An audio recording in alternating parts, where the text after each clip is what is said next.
Do you know the difference between effect and effect?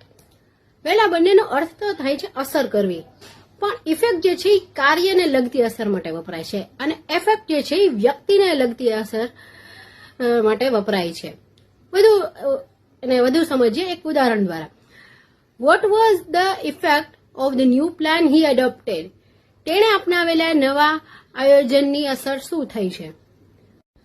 Number 2, how did the speech affect you? ભાષણની તમારા પર કેવી અસર થઈ? Number 3, his plea produced the desired effect and the prisoner was set free. તેની અપીલે એવી ઈચ્છિત અસર ઊભી કરી કે કેદીઓ સૌ મુક્ત થઈ ગયા. A general war affects civilians as well as soldiers. યુદ્ધની અસર સૈનિકો જેટલી જ નાગરિકોને થાય છે. New law will blanks all the people. Effect આવશે કે એફેક્ટ આવશે? જવાબ કોમેન્ટ બોક્સમાં લખી જણાવો. મળીએ નવા વિડીયોમાં.